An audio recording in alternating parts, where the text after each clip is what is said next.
And Karen, just to be clear, you didn't do it. We know who did it, Steve. We know. And we know who spearheaded this cover-up. You all know. Yes, we do. If John was beaten up and attacked in that house, who did it? We don't know. We don't know. We don't know. And it's not for us to know. Somebody other than Karen is responsible for that, for the killing of John.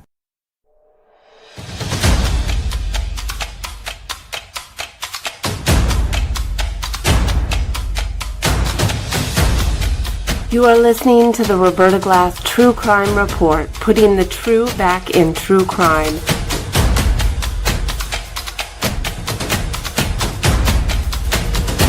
From New York City, Roberta Glass is now on the record.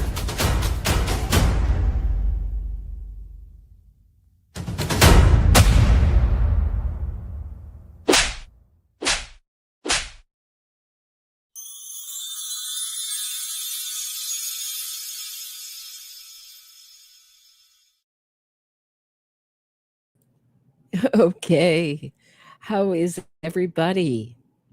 So I went for a little while with this story, and initially it seemed a little bit more promising than maybe it looked. There were some clues. And of course, the story is that a woman who sat on the grand jury, so grand juries sat on the grand jury, many cases, among them Karen Reed, had been convicted, pled guilty to leaking information. So this woman, Jessica Leslie, she's in there, she's 34, from Massachusetts, sat on the grand jury, and she leaked information and to whom it didn't say, and really didn't say it was concerning the Karen Reed case. It said she sat on cases connected to, among them, Karen Reed. So it was done in a very clever way, right? So everyone's like, the feds are coming, right? Everybody on this side. So everybody on the other side, the free Karen Readers, are saying, oh, finally, the feds are coming. The McAlberts are all going to be arrested, the real killers. When we all know the real killer got acquitted of the most serious charges and convicted of one very minor charge of which he will do no jail time. So, and we know that there was leaking, and we're going to talk about that. We know that there was leaking of federal grand jury materials, or it's suggestive of it from the evidence we have. But so what's this all about, really? And I know, so this side of the fence is saying, oh, finally, this is just the first of many arrests. Turtle Boy's going down for leaking grand jury information. Maybe this person's going, maybe Karen Reed's going down. Maybe her lawyers, as if they wouldn't know how to protect themselves. And we know that Karen Reed certainly knew how to protect herself. And Turtle Boy eventually got on the horn using, got with the program, got on the horn, got with the program and started using an encrypted app in this case. So they're always one step ahead. And I'm not convinced that this just looks like, to me, a big nothing burger. They picked off a very small fish. I'm just welcome to reality. This is the reality live stream for today. I want to keep us focused on what's really important, which of course is the civil case coming up. I'm going to talk about the witnesses, getting their testimony in order. Let's keep within reality and keep focused. This woman really is a very small deal in what I would say is the massive corruption that happened in Massachusetts in this case. So they've thrown out their sacrificial lamb to make it look like they're doing something. And meanwhile, we have a murderer on the loose making book deals. and movie deals and getting richer by the minute. I know that this is not a happy look at it, but it's a realistic look at it. And I'm going to talk about some of the other reporting on this. I'm not a fan of his, but I have to say I agree with Turtle Boy on his take on this. I think he's right. I think if it had a lot to do with him, he would be the first out there gaslighting, covering up, bragging. I don't know. Pick your move. But I think that this is just a token thrown to this side.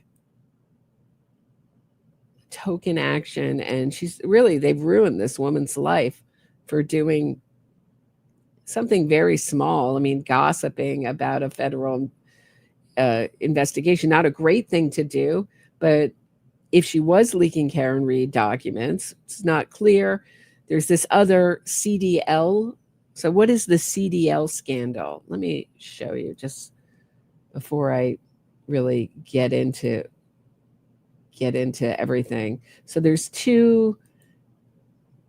Turtle Boy thinks that it's more related to the CDL scandal than Karen Reed, but it may have had some, I don't know, residual. I don't know even how to, I did see the plea agreement. I did read the plea agreement. Yeah. But it started out with her leaking stuff about this, and it might have gone into Karen Reed a bit. But she is a very minor player in all of this. Now, if you were telling me Yannetti's going down or Alan Jackson's going down or Josh Levy's being indicted or investigated, that's something different. But this is, in the grand scheme of things, very, very small deal. So this was 4 Massachusetts state troopers. 2 others were arrested. This is the CDL scandal. So this is the other case she sat on the grand jury, among other cases. 2 others arrested for 4 Massachusetts state troopers. 2 others arrested for alleged bribery conspiracy.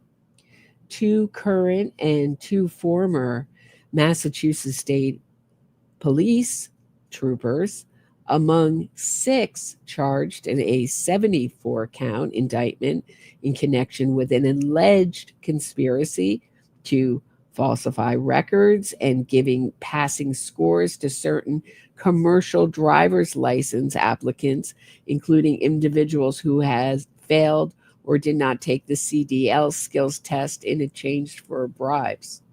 Is that even a sentence?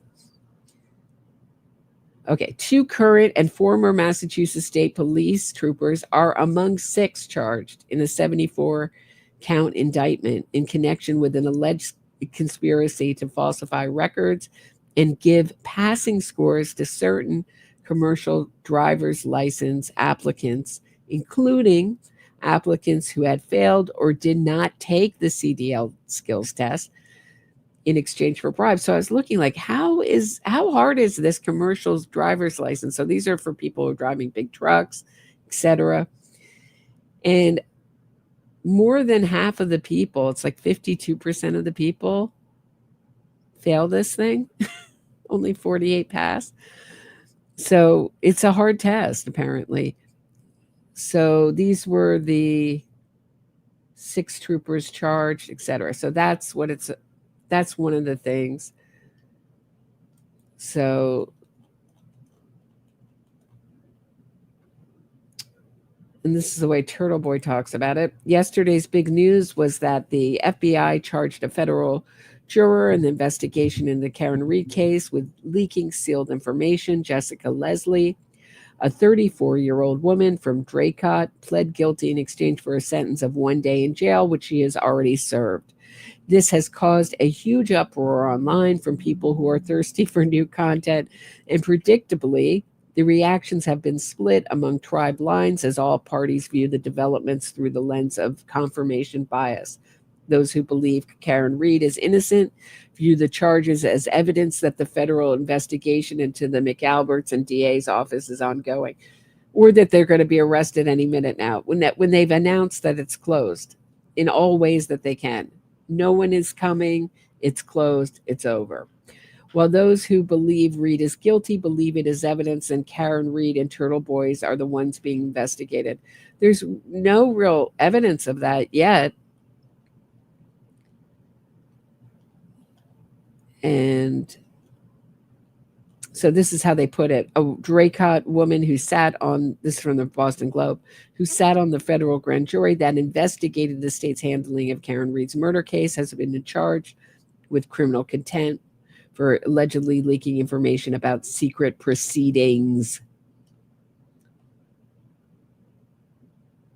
A plea agreement signed by Leslie Tuesday said the government and defense have agreed to recommend that she be sentenced to only 1 day deemed served, meaning she will not spend any time in prison if the judge accepts the recommendation.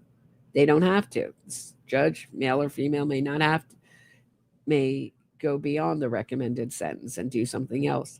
A hearing date has yet to be set. Many believed it was suspicious that this woman was only sentenced to 1 day deemed served. They have opined that this is evidence that Jessica Leslie offered up information on someone else. I discussed this last night in exchange for this leniency. But the fact of the matter is that all she did was gossip about the grand jury to some girlfriends, and the feds don't think it's a serious crime, but they also want to send a message by publicly smearing her like this. I do agree that she's now public enemy number one. For what? We have a murderer on the loose. Can I remind you, we have a murderer on the on the loose, cop killer on the loose. What actually happened in a murderer who's making book deals and movie deals and being treated like Lady Diana, and her lawyers are running around in their $1 million sports cars or whatever, $100,000 sports cars or whatever they cost. In early 2024, an anonymous Twitter account run by a woman I spoke with last night and verified the identity of posted that a federal grand jury had indicted half a dozen state troopers for accepting bribes in exchange for commercial driver's license applicants who were previously denied. Days later, on January 30th, the DOJ announced the indictments, but it was not public knowledge when the anonymous Twitter account posted it. The feds saw the tweet, which means it was sent to them by someone, where they monitor random accounts with less than 1K followers. The feds confronted, found the woman. I guess that's a typo. The feds found the woman and confronted her, who tweeted the previously sealed information about the pending indictment in the CDL scandal, and confronted her about it. The woman was friends with a grand juror named Jessica Leslie and were able to read messages between them confirming that Leslie was the source of the information. Leslie had been sitting on the grand jury since August of 2022 and was removed from the grand jury on March 4th, 2024, after they found out she had been messaging her friends about the grand jury. The grand jury Leslie sat on heard lots of cases that were brought in front of them, many which did not end up being indicted, including the CDL investigation and the Karen Read investigation. The feds have Leslie's phone, so they were able to see everyone she leaked information to. They would be able to see that she spoke to her friends several times about cases she was sitting on, including the Read case. That's why she's in trouble. She gabbed to her girlfriends in private chats about the grand jury. So that's his take on it. And I tend to agree that it's a nothing burger, whether it even goes beyond that. We know that there was leaking of grand jury information in the Karen Read case because of the intermediary between Aiden Turtleboy Carney, the blogger in this case, who pushed out Karen Read's innocence fraud campaign with the help of Karen Read and her lawyers. So initially, Karen Reed spoke to Turtle Boy through an intermediary named Natalie Bernstein Wiki. And when they started looking into these connections between Karen Reed and Turtle Boy and going after Turtle Boy for harassing witnesses in this case, Natalie Bernstein Wiki cooperated, and she gave this interview with Lieutenant Brian Tully. So let me pull that up for you guys. Did Karen ever send you grand jury minutes or motions to send to Aiden? Only if they were already public. She was very careful about that. She was very, very careful. And she would always say, let me double check with Yannetti to make sure they're public. So Karen Reed and her lawyers were being very careful not to leak the grand jury information that they already had. So the most criminal always makes sure that they can't get caught. If you think that Karen Reed and her lawyers, if you think Karen Reed's lawyers are going to put down anything, that's why they're talking to their own expert witnesses on encrypted apps, that auto delete. They don't, if they're doing something wrong, they're not going to leave a paper trace. But never beforehand. She was very careful about that. You're confused about the CDL? So that was just another. So grand juries hear a lot of cases. It's not just the Karen Reed case. So it was the scandal where police officers were getting people commercial driver's license who hadn't taken the test or who probably would have failed the test, getting them favoritism to get them their commercial driver's license for paybacks. So she gave information about that and Karen Reed. Does that clear it up? And the only time I think she that she messed up, was releasing the color autopsy photos. And for some reason, I thought I sent those to Aiden. But when I looked through my text messages with him, I sat down on Friday in my car and I was like, you know what? I'm going to finally revisit this. And I scrolled all the way up to the top. And I got a Jamba Juice. I sat in my car and I read everything. And when I was done, I was like, thank you, Jesus. I did not send the autopsy photos. I thought that maybe I sent those. But that's because I had them saved.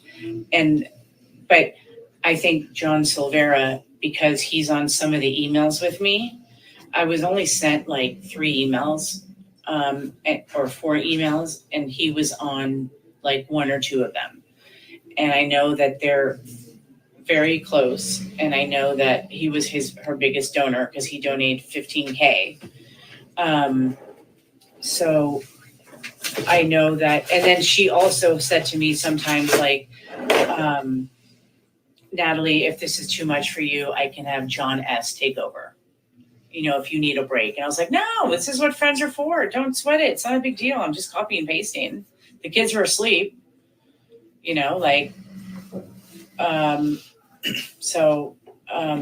that was pretty much it. And that was pretty much my involvement. So Aiden does an impromptu video, and the impromptu video was dedicated to Sean on the Golf. The first half was to Sean on the Golf, because Sean on the Golf removed, because he was a moderator in the group, he removed anybody talking about the grand jury. And he called Karen and he called Aiden and he said, you guys can't ask about the grand jury. And Turtle, you can't do your blogs asking about information about the grand jury. This is highly confidential information. So Aiden did an impromptu, and that first part was dedicated to Sean on the Golf, saying where he said something along the lines of like, hey, let me make something straight about the grand jury. Trust me, like the whole trust me part. You don't have a law degree. Trust me. It's okay to talk about the grand jury. Trust me. And then he goes, and now I want to talk about the t-shirts. Before we go to t-shirts, can we talk about the grand jury part? Yeah. So what was being posted on these sites? I don't know because I wasn't on. Okay. But I guess somebody said like, oh, my friend is on the grand jury and she said that we meet every Thursday. Something like that is what I heard from somebody. But this is like June of 2023? Or there's someone who's on the grand jury that indicted Karen? I don't know, but they talked about grand jury. So I don't know if like very specific like that. Okay. And so Sean and the golfer moved it. Turtle got really mad. Karen was mad, I guess. I don't know, but I heard she was mad. And so Aiden does this impromptu. And so the first half, as I mentioned, is dedicated to Sean and the golf. And then the second half is dedicated to Erica Humphrey Davis, Erica Davis Humphreys, who's actually Karen Ahern, and to me. Okay, so there is Natalie Bernstein Wiki talking about the leaking by John Silvera of autopsy photos in this, but he's not going down. Is this the beginning of some kind of action on the Karen Reed case to go after the small people who leak things, or the smaller people who leak things in this case? Because the way that Turtle Boy puts it in that live, and I have a copy of it if you want to see it, he's just saying we can't get in trouble for using it. It's the person who leaked it. He's obviously talked to a lawyer, probably Karen's lawyers or his own lawyers. And we can't get in trouble for using the information. It's really on the juror who sat on the grand jury. And I just think way too much our side, and I say this to really promote a kind of focus among the witnesses. And in this case, because we have a civil trial coming up that Karen Reed is gearing up for. And unless we want to have the same kind of result that we had in the criminal case that we're going to have in the civil case, we hope that the witnesses will get their testimony as sharp as possible and together as possible, and really solidify their evidence so that it's powerful when time comes for them to be deposed. Now, have there been depositions in this? I know Karen Reed couldn't be deposed, but I would think that there hasn't been any real movement in this until after the criminal trial. I know the civil judge delayed this civil action by the O'Keefes against Karen Reed, very much like an OJ type civil suit for wrongful death, until after the criminal case. I wouldn't think that witnesses have been deposed yet. But are we going to see leaking? This is an interesting question. Are we going to see, if these depositions are videotaped, are we going to see leaking of depositions before trial of people's testimony in the civil case for discovery? So before a civil case, you get all sorts of depositions in the discovery process. Many times they're videotaped, sometimes they're done over Zoom, sometimes they're done in lawyers' offices. And are we going to see leaking of those depositions? So we've had, I begin over it before, I'll go over it a little again. Carrie Roberts is has some real problems with her evidence in her testimony. Also, Catherine Camerano, Michael Camerano, those are all people who don't mean to be picking on them. They're really important witnesses.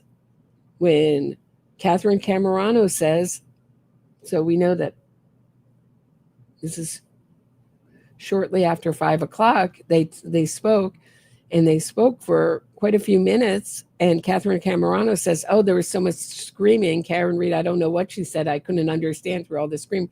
Really? Really?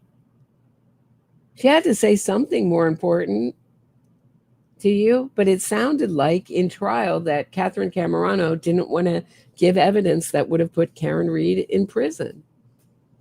So, and Michael Camerano too, when he talked about, well, bang on about it again, but Richie the plumber. Karen Reed is texting with John O'Keefe for over an hour and 10 minutes about that darn plumber. And it's been ghosted out of the narrative. And it's very important in innocence fraud narratives. There's always a reason why the killer ghosts a narrative out of the public domain. And it's usually because doesn't make them look too good, or it's something telling about their character. So did this Richie the plumber exist? Did he really go to Home Depot to fix her rusty pipe? Was it really what delayed her coming to meet John O'Keefe at the bar? So one of the last conversations that Karen Reed and John O'Keefe had, the last conversation they had on text, it's all about this plumber. I can't come out, Richie the plumber's over. And John O'Keefe told Michael Camerano, he was really upset that Karen Reed didn't ask him and his dad, who is a plumber, to fix her plumbing for free. Why is she hiring Richie at 7-something on a Friday night? Why is he over before a storm? He can't come back mañana. It's a storm. And then he twisted it into, well, she doesn't. And then he started to talk about how Karen Reed doesn't like for John O'Keefe's friends to be around him. And then he twisted into too many women and about Karen Reed being jealous. She's not jealous. It's a pattern of isolating John O'Keefe that certainly got ghosted in both trials. It's something that is done in DV relationships. You keep someone away from their friends, their support group. We know that the Christmas before, John O'Keefe always hosted a Christmas party, night before Christmas party, Christmas Eve party at his house. But Karen Reed told his friends to stay away because her parents were coming and they're old and they have COVID. Meanwhile, she's going out to Bruins games without masks. She's at bars without masks. She doesn't seem too concerned with COVID. Why did she keep it to just John O'Keefe's family and her family? Because she wanted to isolate him from his support group right at the critical time that he's trying to kick her out of the, when things are going really badly for her. And eventually they will go so badly that he will ask her to leave the home and she'll refuse. So this is just an invitation. I know every time I share this channel, I get criticism, but this is really just an invitation for discussion. And I thought I had a very different take than Kevin Lenahan and Kate Peter at Yellow Cottage Jail. I wanted to show you their take on what is this scandal. I don't know. It's really this nothing burger scandal, I'd call it, with this federal plea of doing 1 day in prison or jail that's already been done. If that's what she gets, she could get something else, but I don't think it will be much more. Here's Kevin Lenahan's take. Let's take a listen and then let's discuss. This is not an attack on Kevin. It's not an attack on Kate Peter. Let's look into these ideas, not think so cult-like. Let's have an open, free discussion. Let's get into their take. But why would you need to leak? Do you really need me to explain that to you, dude?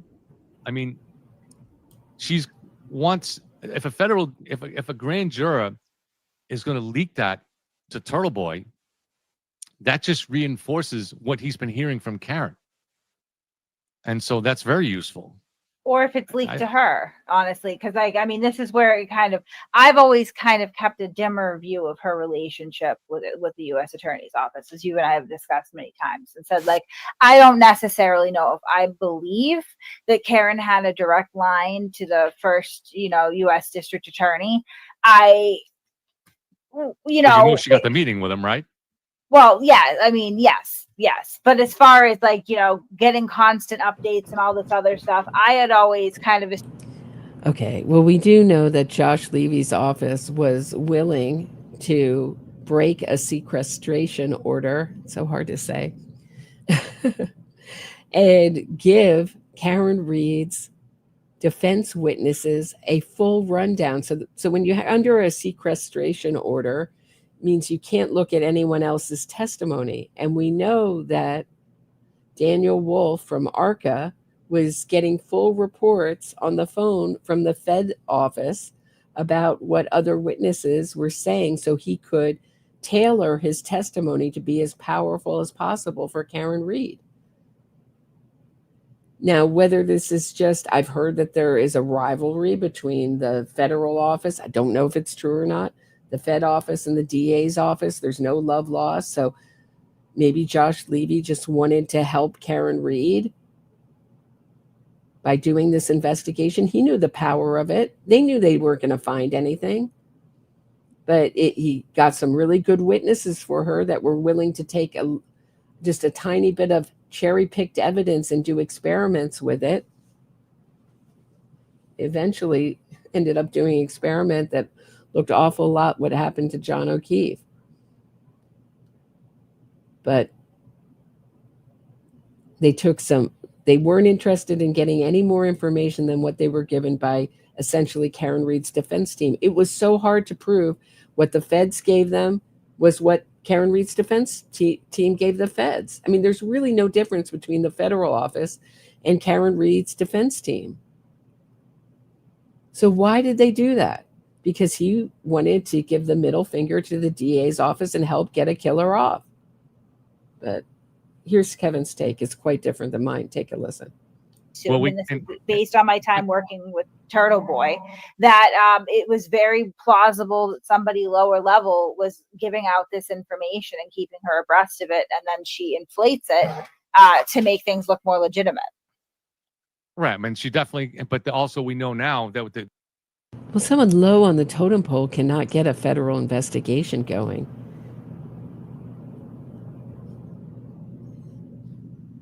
It doesn't make any sense. And I do believe they did take a Zoom call with them and told them to delay the trial, because the more delays only increase Karen Reed's strength and poison the jury pool more. She was able to get out more media and more information out into the public domain. The big bombshell that came out in April of year of Dr. Wolf, that representatives of the U.S. Attorney's Office were communicating in violation of sequestration what the state's experts had been testifying during the trial. So right to them, though. Right. So I guess we could say that doesn't mean that Josh Levy was aware of it, but that seems kind of unlikely to me. I'm not saying he was or wasn't aware of it, but it doesn't mean that he was calling Karen Reed and her attorneys, keeping them abreast of every little development and being like, "Hey, buddy, we're on your side." Wait, but I mean, if they're keeping Karen Reed's witnesses abreast of every development in the trial, sounds like it, or the important developments, why wouldn't they be keeping Karen Reed and her legal team? That doesn't make sense. We're going to arrest everybody right now. You know what I mean? No, but I think that it's the fact that they were helping out the U.S. attorney, helping out during the trial in a very egregious way like that, certainly suggests that they knew what they were doing was wrong, and they were doing it anyways. Now, when that you are correct, I agree with Kevin there. Began and how far it went, we don't know. I think it's a very good chance that they certainly started out. I doubt that they started out thinking that, we're going to help a murder defendant get off. No, they wouldn't think like that. That's not how someone who graduated second in his class from Brown would think. Wait. They didn't know that they were helping they knew Karen Reed was a murder defendant. Josh Levy knew Karen Reed was a murder defendant. But because he was second in his class in Brown, so this is an appeal to authority, that he couldn't want to help an accused murderer, or an actual cop killer get off for either ideology reasons or personal reasons or whatever reasons, because he just likes the feeling of power it gives him. Apparently, when you come second in your class in Brown, you think a different way. It comes with a degree in morality.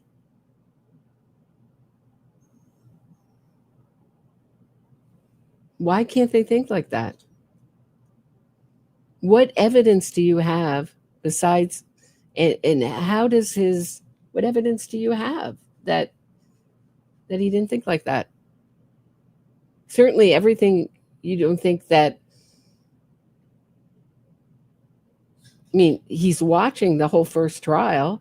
We know that Daniel Wolf's testimony came at the end of the first trial. He watched all the evidence. He could have gotten all the evidence against Karen Reed that he wanted, sure, for his investigation from the state. He didn't ask for any for ARCA. So, doesn't that lean a little bit more to the idea that he's helping a cop killer get off for whatever reason? But if you graduate from an Ivy League school, apparently that comes with some morality, some degree in morality that keeps you from doing those kind of things. He was duped.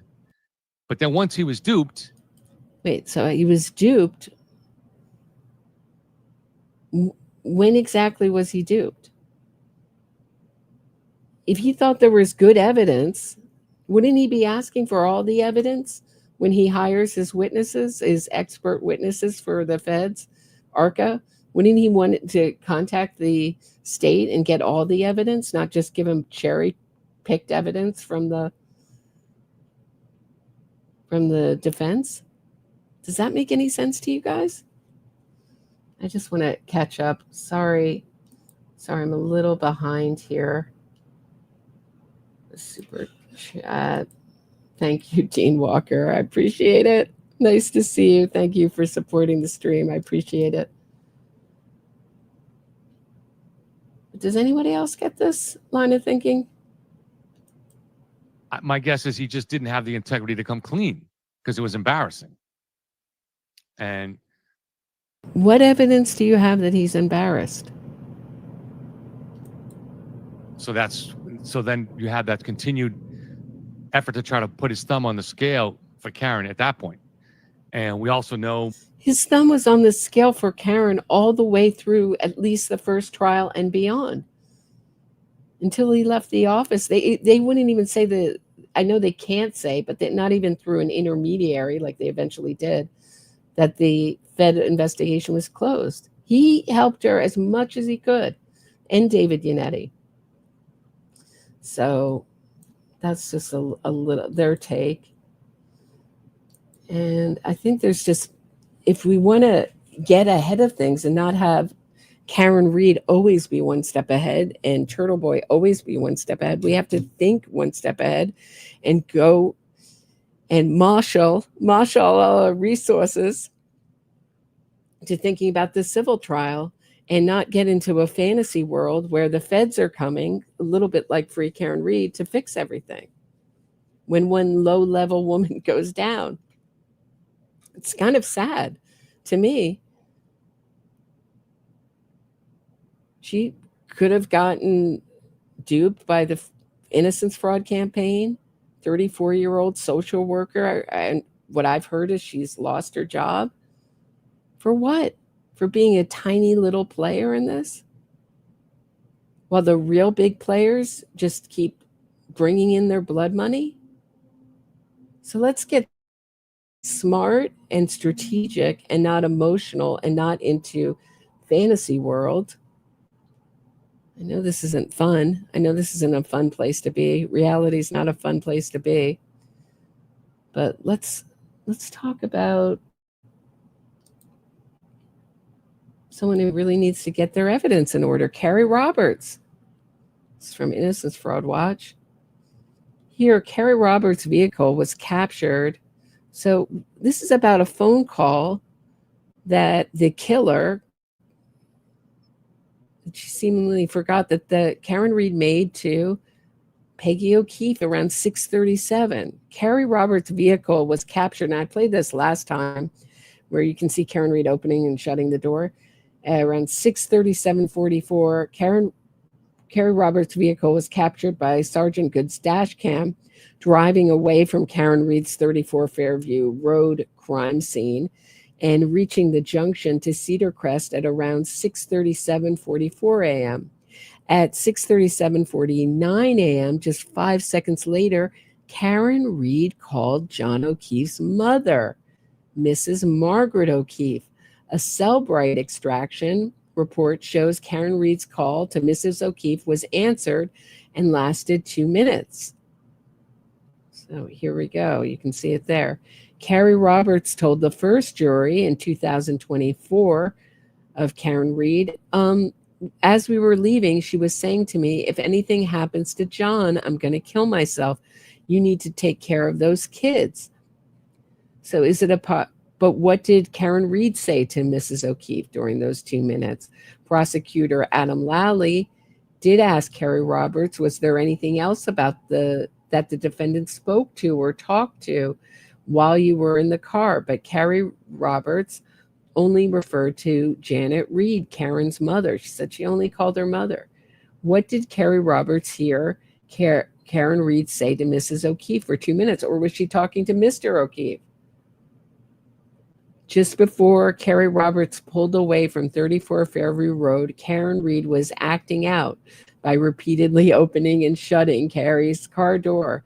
Does Carrie Roberts remember this? I've played this so many times, but you get the idea. She opens and shuts the door like a maniac. So here she is on this crucial evidence. Drinking warm water Bear before with me bed as we fixes tooth get and through gum the problems overnight. People are dumping their outdated mosquito zappers for this $40 invention. It was developed to kill all mosquitoes in a 100... Take you back to when you were in front of the house and Mr. O'Keefe is in the back of the ambulance, and at some point in time that ambulance leaves. Is that correct? Correct. And do you know where the ambulance was going? Good Samaritan Hospital. And following that, you mentioned that Ms. McCabe went inside the house, correct? Yes. And do you recall what it was that caused her to go inside the house? Objection. No, I'll allow that. Not what anyone said. I think she was going to wake her sister. And after that, was there anybody else that beyond sort of first responders or police officers, things like that, any other sort of civilian people show up that you recall? Matt showed up at some point. Jen's husband, Matt. And that was before you left, is that correct? Yes. And just to be clear, you had, we'll get to this more in a moment, but you had left from the house once, come back, and then left again? Yes. And when her husband, Matt McCabe, showed up, which of those times was that, if you recall? I think he was there when I left the first time. And did you have any conversation with him? I just said, he said, I said, I'm going to get the O'Keefes. He said, do you want me to come with you? And I said, no. So he went in the house. And when you left, who, if anyone, initially when you left, who, if anyone, left with you? I left with Karen Reed. And as you're leaving your car, you're driving, is that correct? Yes. Where is Miss Reed in the car at that point? Say it again? Where was Miss Reed in your car at that point? In the passenger seat. And as you were leaving, what, if anything, were the two of you doing or talking about, or what was going on when you left that first? As we were leaving, she was saying to me, if anything happens to John, I'm going to kill myself. You need to take care of these kids. And how did you respond to that? He's not going to die. No one's doing anything of that nature. Was that something that she said to John O'Keefe's mother instead? Is that something that Carrie Roberts misremembers.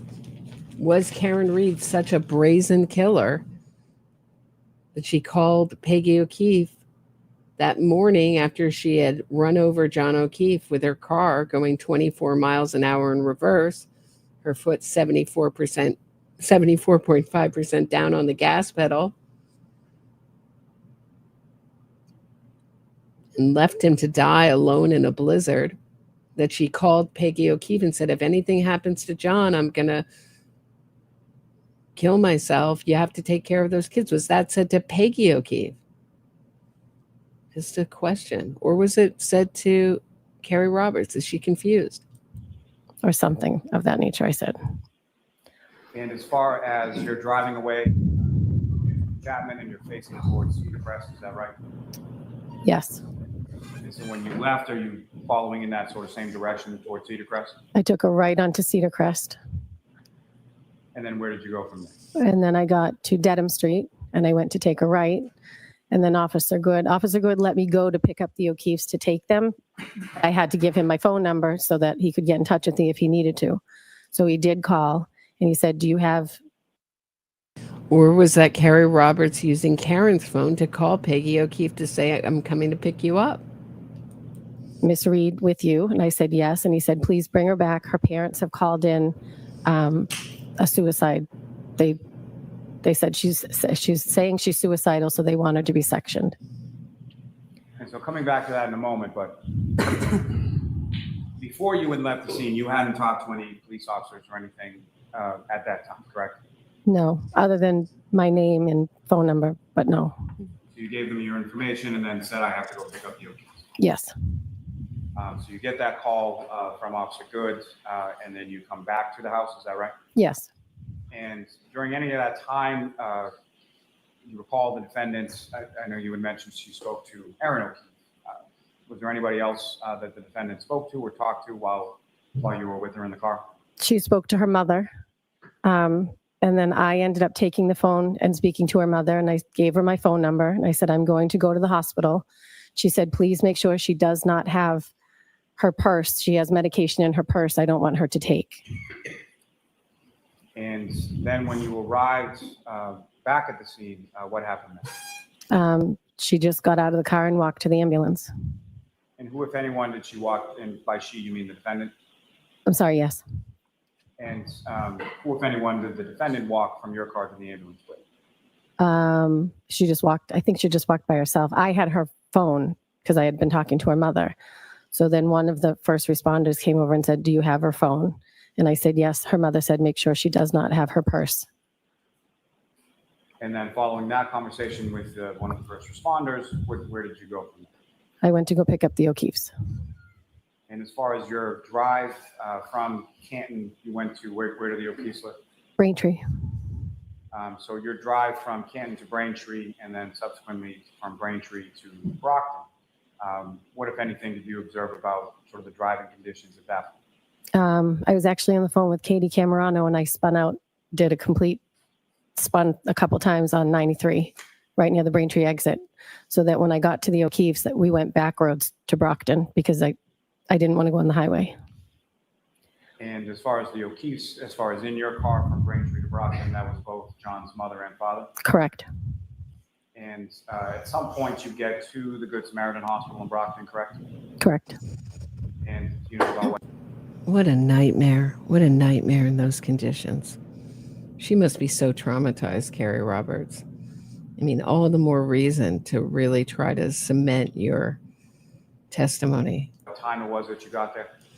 And if you think Karen Reed's civil lawyers are going to be any easier on you than Alan Jackson was second trial, don't bet on it. Alan Jackson's going to be, they're going to be pulling out all the discrepancies. Did he say Carrie, John's dead, or John's dead, Carrie, or, I mean, they're going to find all the little anomalies and and blow them up and call you a liar. Get ready for it. Prepare. Be smart. Be strategic. Be cool, calm, and collected. This is war. I don't know. When you arrive, where is it that you and the O'Keefes sort of go within the hospital? John's brother Paul had already arrived. And then we all walked in. We were in the waiting area. John's cousin actually works on the switchboard. We had been talking to her on the way in because with COVID restrictions, we didn't know if we were going to be able to get in or, so she had come out from the switchboard, her office, because she knew there had been an accident. So she came out to greet her family. And then I asked her to take me to the bathroom to clean up and to the chapel. And why was it that you had to go clean up? Say it again. Why was it that you had to go clean up? Because I had blood on my hands. Now, Ms. Roberts, you mentioned that during part of the drive from Canton to Braintree, you spoke to Ms. Camerano, correct? Yes. So this is another thing we haven't heard about. We haven't heard from Carrie Roberts what it was like to try to give CPR on John's corpse. I mean, his body was stiff. You had blood on your hands. What was that like? I mean, Karen Reed traumatized these women just so she could have an audience, just she could have other suspects to bring in, get them to call 911, get to point the finger at them, mix it all up, mix in their characters. And we all have faults. And boy, has Turtle Boy and Free Karen Reed really been able to exaggerate and pick out Carrie Roberts and Jen McCabe's faults. Who would like to be on a witness stand talking about one of the most traumatic events of your life with Alan Jackson screaming at you and calling you a liar? Who wouldn't get a little defensive? But it's not a good look, as I said before, to come out and say, well, I'm going to tell everybody, don't be a witness in a case. Just don't testify. Don't snitch. They won't protect you because I've been harassed. I mean, it sounds downright un-American. And like you've given up being a good person, which I know you haven't. I know it's out of frustration. Right? Just being like, I'm not going to do the right thing anymore. I'm going to do the wrong thing. I mean, it sounds childish. And during either that drive or the subsequent drive from Braintree to Brockton, who, if anyone else, did you speak to over the phone? Karen called me repeatedly from the ambulance asking if I was going to come to the hospital. Then she called when the O'Keefes were in the car and said she dropped him off at a party. And Mrs. O'Keefe said, you just left him. And Mr. O'Keefe said, leave her alone. She's been through enough. She called a few times while we were on the ride. And then she called a lot when we were at the hospital asking if I knew anything, if he was dead, is he dead? She would hang up and then call back, hang up and then call back.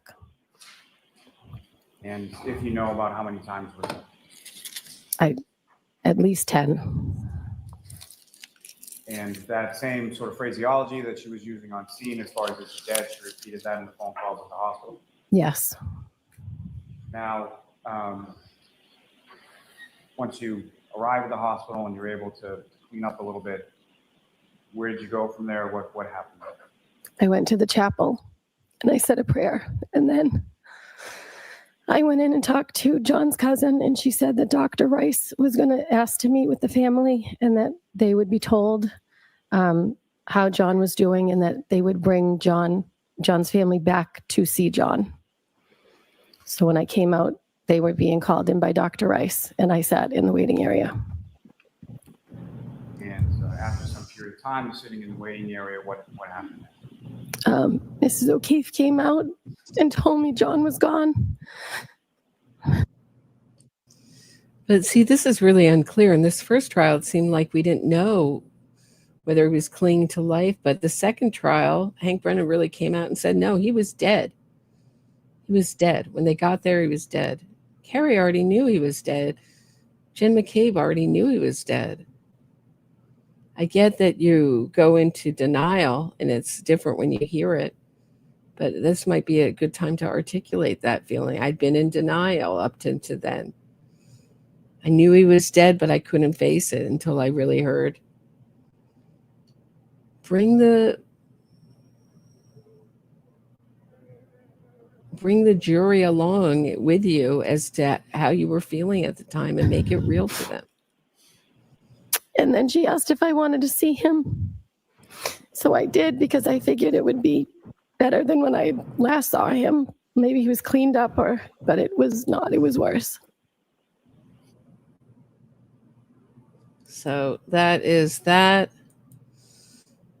Let me just.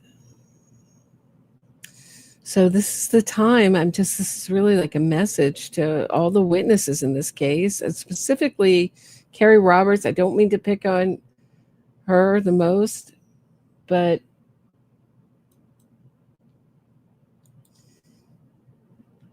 she has the most anomalies in her testimony. Like I have said before, when it comes to Carrie Roberts, I'll get to you, Wesley. Hold on one second. When it comes to Carrie Roberts' testimony, Oh, the weakest link. Goodbye. Yeah, you're the weakest link. I think she's the most traumatized. Get your evidence in order, because the most important thing is the civil case. Unless you want to see Karen Read walk away from the civil case totally unscathed and even more powerful, having won 2 decisions, not just one criminal trial.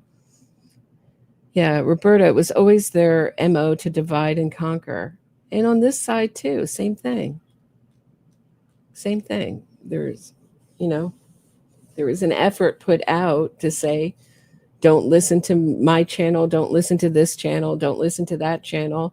While they all said, everything is going great. Hank Brennan is brilliant. He's a genius. He's going to win everything. Karen Read is going to walk away in handcuffs. I was the only one saying, I'm not so sure. I don't think so. I know the power of these innocence fraud campaigns.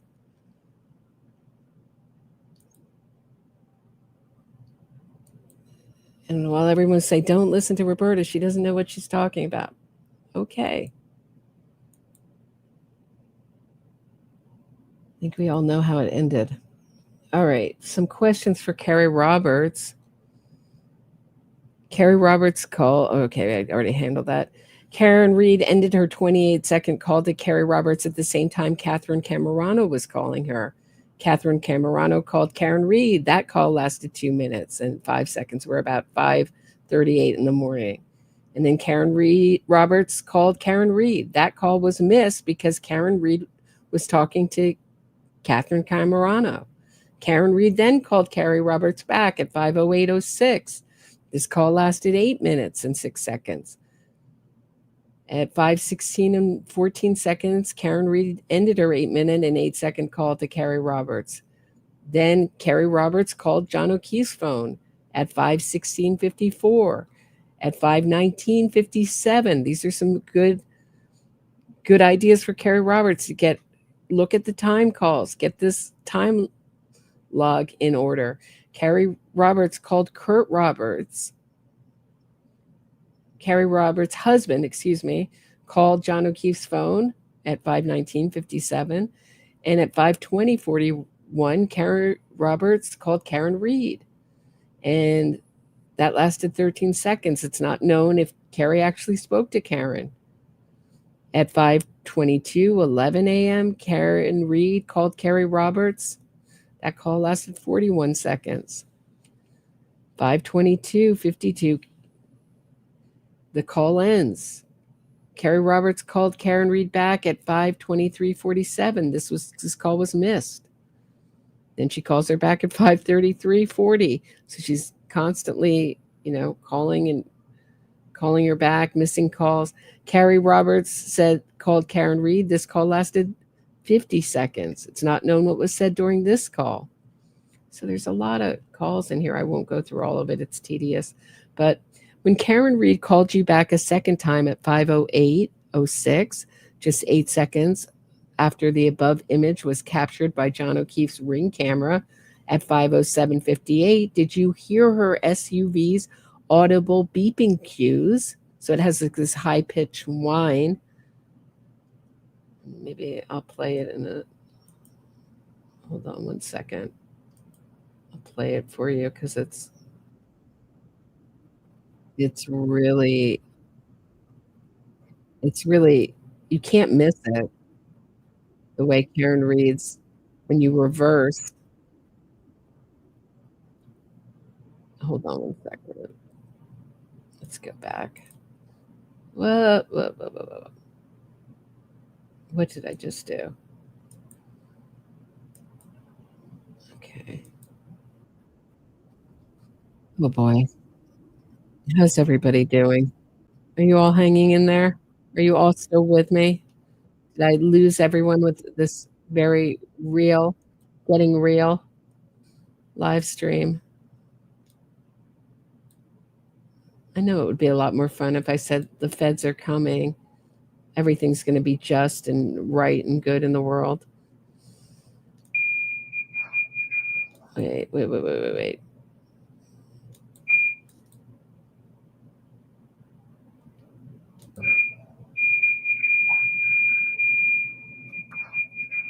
So this is the sound of Karen Reads. It's like an alarm sound backing up.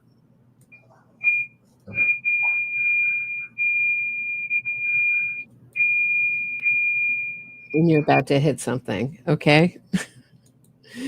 Just gives you an idea. The woman was friends with her. Okay, when Karen Reed, did you hear those when you were backing up? When she was backing up, did you hear it over the phone when Karen Reed was about to love tap John O'Keefe's car? Did you hear that when you were talking to her? If this image was captured by John O'Keefe's Ring camera at 5:07:58, then Karen Reed love tapped John's parked car at sometime after 5:08. So when you were talking to her at 5:08:06, was it too late? Did you miss the ringing, or did you hear it?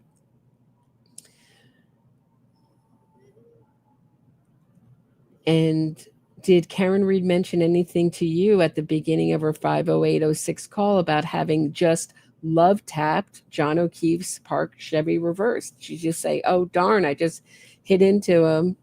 My tail light is smashed to smithereens from just hitting John O'Keefe's car." We know it couldn't cause that kind of damage. But did she have any mention of making her own evidence? When exactly during the 5:08:06 call did Karen Reed tell you she and John O'Keefe had been at the waterfall and they were out having drinks when she left? What exactly did Karen Reed tell you about the waterfall bar and where she left from? And what did you omit from your crucial trial testimony in 2024 and 2025? When you spoke to Sergeant Good at the Canton Police Department, you said, among other things, they were at the waterfall. She thinks he probably got a ride and passed out at someone else's house. They were having drinks. Then she left. So she's like, I feel something happened. Was that you thinking that he passed out? Because that's a more normal reaction, that he passed out on someone's couch or he left with someone else. But why does she feel like something happened? Because he normally comes home. Was this your thoughts that you were sharing with Sergeant Good? When during your 8-minute and 8-second call with Karen Reed, did she tell you she thinks he probably got a ride home and passed out at someone's house? And when did Karen Reed tell you she had left John O'Keefe at the waterfall after they had argued, the same as what she had previously told Jennifer McCabe? At what time exactly did you call the Canton Police non-emergency line? As you know, your phones were cloned by Massachusetts State Police on the same day as witness Jennifer McCabe's phone. It was on February 2nd, 2022. Have you requested and obtained copies? Good idea. Get some copies of your cell phone data from January 29th to 2022. If not, why not? What does your phone data show about the details of this call, and what number did you call? What time did you make this call? How long did your call last to the emergency the Canton Police non-emergency line, excuse me. You testified in 2024 of John O'Keefe's iPhone that my husband called him, and I think I called him. That was when I was in the house. Karen actually said, "Can you try and call him?" You also testified that you got dressed, went downstairs, and headed outside to clean the snow off your car. Around how long do you think it took to clean your car? And do you think your call to the Canton Police non-emergency line could have been made nearer to around 5:30 a.m.? When exactly during the 8-minute and 8-second 50806 call with Karen Reed did you tell her, "I said I would call Canton Police"? Or did you tell Karen Reed, "I would call Canton Police" during your 5:20:41 call? If Karen answered this call, or your 5:22:11 a.m. call, when did you not say anything about this during your testimony? You did not say anything about this during your testimony in 2025. And during which call did you inform Karen Reed you had called Canton Police and the hospitals? For example, did you tell her that during your 5:20:41 call, again, if Karen Reed actually answered, or your 5:22:11 a.m. call, or your 5:33:40 call? Or did you say anything to Karen about your calls regarding John O'Keefe to Sergeant Good and the hospitals? Did you tell John O'Keefe might have gotten hit by a plow? Did Karen Reed really tell you that he might have gotten hit by a plow at the beginning of her 50806 call to you? Or did she say these words several minutes into her call or towards the end of her call? Maybe when she was out looking at plows, plowing the roads, did she get the idea? Maybe he got hit by a plow and said it spontaneously. Did Karen Reed even tell you why she was not supposed to stay in Canton last night? And did you ever ask her what she meant by this? And did Karen Reed ever say to you anything about Richie, her plumber, who was allegedly due to return to fix her hot water issue? I think this is a good time to remind everybody about the Richie the plumber tale. Don't you? Everyone is waiting for me to arrive at the bar. At home in Mansfield, I'm making up a new co-star. His name is Richie the plumber. No hot water, it's a bummer. It's all a figment of my imagination. Call it a lie, I feign rightful indignation. Call the plumber, I got a rusty pipe. Hot water is not working, I'm starting a fight. Sure it's a lie, but it's a little one. Gotta get my boyfriend under my thumb. John says he and his papa would have fixed it. If only this broken pipe in real life existed. Causing pain and suffering is what I do best. Putting my boyfriend's patience through test after test. Richie, my imaginary plumber, is at Home Depot, hoping that story will get a rise out of my boyfriend and his libido. I'll arrive at the bar showing up late, make him angry right out of the gate. He's slow at feeling lovey-dovey, I'm downright twisted and scummy. I'll down many drinks and run him over after it gets late. Scream and cry, it's you, John, who I hate. Leave him to die in a blizzard, inflicting pain, I'm a wizard. Get Jen to call 911, have the whole town pointing fingers when it's over and done.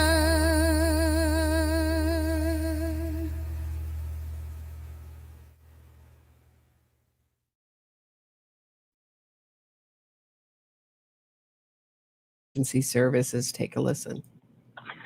Hi, Hi, my name is Carrie. I'm calling because my friend's boyfriend did not come home last night. They were at Waterfall, and now she is calling me hysterical because she doesn't know where he is. You didn't pick anybody up by the name of John O'Keefe, did you? John O'Keefe? Yeah, he's a boss. So this is a big problem too. Carrie Roberts continually keeps saying that Karen Reed didn't know where John O'Keefe was. She clearly knew where he was. She was collecting witnesses and other characters she could mix in the story so she could point to. Otherwise, it's just Karen Reed there. Karen Reed who dropped him off last. Karen Reed who calls 911. Now she gets Jennifer McCabe. First she wanted Catherine Camerano, but Catherine Camerano was working to be her victim, really, her mark. But she picked you and Jen McCabe as her marks. And you were going to watch her be led back to her crime scene so she could discover John O'Keefe. I mean, don't you find it odd that she didn't look for John O'Keefe anywhere in the house before she knew he was missing? So, I mean, that language has to change. She took me on a route. She perpetuated her hoax of looking for it. She got me and Jen as she perpetuated her hoax and had us look for him when she knew right where he was and led us to her crime scene. And cops, and he would be on foot, but No. I think he probably got a ride and passed out at someone's house. I don't know, but Yep, no, we didn't lock anybody up or anything like that. And where does he live? he lives on Meadow, right after Pleasant. He lives on Meadow off of Pleasant. Okay, and is the wife home? You said his girlfriend? It's his girlfriend, yeah. They were out having drinks, and then she left and expected him to come home at some point, and he never did. Yep. And so I said to her, you know, my husband had been out with them earlier in the night, but then he came home, and he has custody of his niece and nephew because their parents passed away. Okay. And so she's home with the niece and nephew, and they're old enough to be home. It's just she's nervous because he never even called the niece. Yeah. So she's like, I feel like something happened. And I said, okay. Well, so he called the area hospital. Nobody has him. I personally think someone probably picked him up and he passed out. I don't know. Yeah. I don't know. He didn't drive last night? No. No. Okay. I mean, again, it's more, it would be driven by you.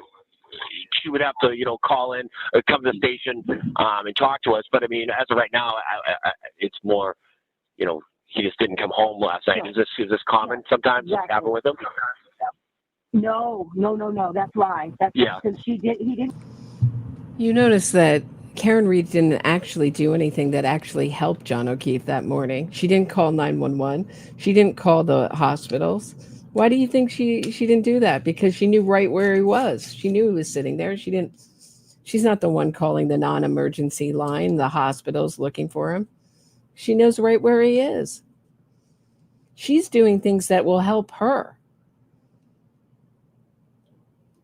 People that actually didn't know things know that they were all being taken for a ride by Karen Reed were doing things to actually help John and find John. But Karen Reed knew right where she left him. She knew he was dead before anyone else, strangely. She knew something terrible had happened. And she led people back to her crime scene. But it doesn't help when Carrie Roberts says things like, well, she was hysterical because she didn't know where he was. No, she was acting hysterical. I mean, have you seen Karen Reed running around the crime scene?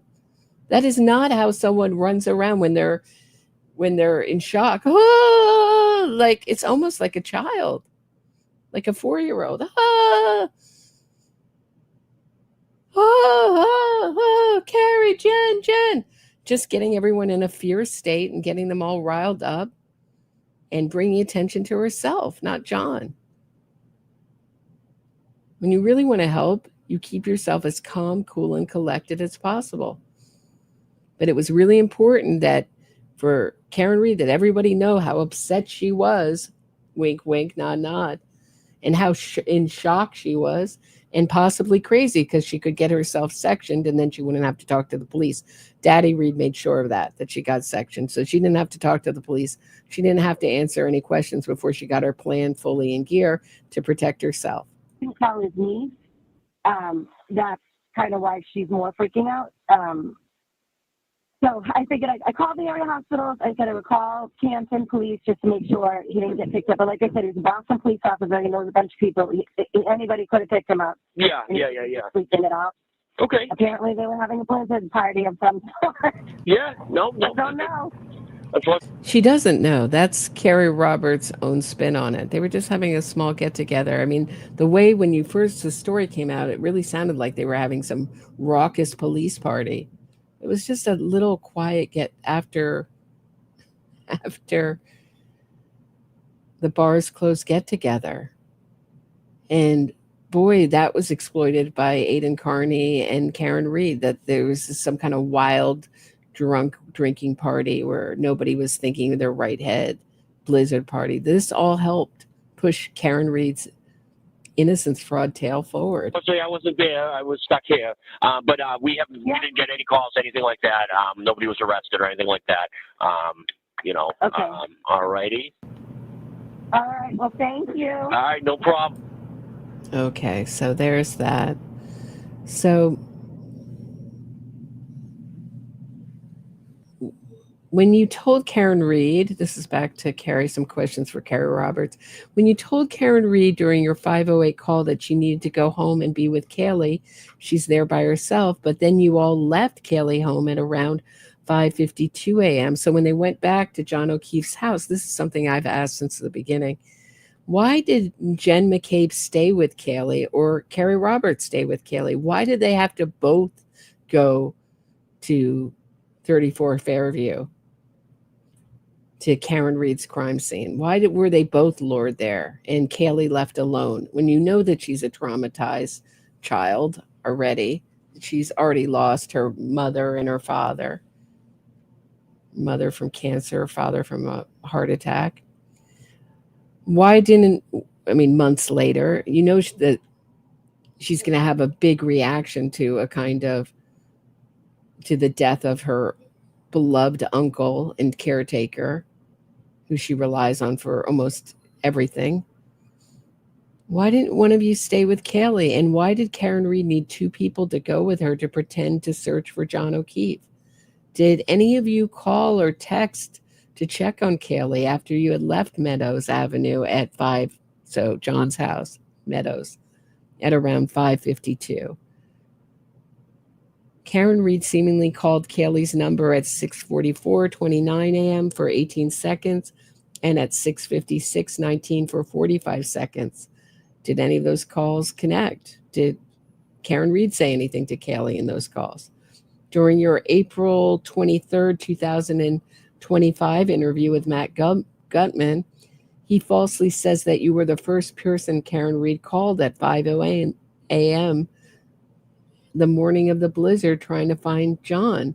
How do you feel about Matt Goodman's lies and knowing in reality Karen Reed had first called Michael Camerano at 4:46:41, and then Karen Reed had also called Michael Camerano 3 more times after that, after her initial call to him, before she called Michael's wife, Catherine Camerano, at 4:49:24, followed by a call to Jen McCabe at 4:53 a.m. How do you feel about Matt Goodman falsely stating Karen Reed was trying to find John when she knew where John was all along? Are you still in denial over this? And are you aware of your psychological projections during the following media interview? I know I'm not sharing it, but I will in a second. Hold on, guys. Just moving through.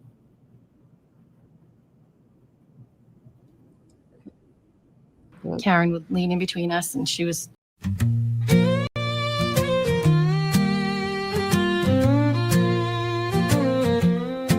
I hit my boyfriend with my car.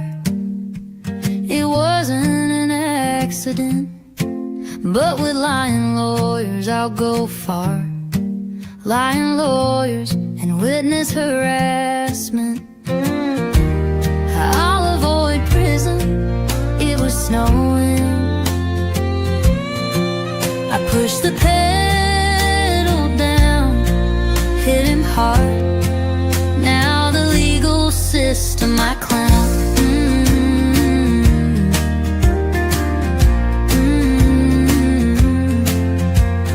Innocence fraud campaign to save my skin. Making money, truth is my second victim. Carry, carry, gin, gin. Like John, you were my mark. My innocence fraud campaign is my biggest hit. Yeah.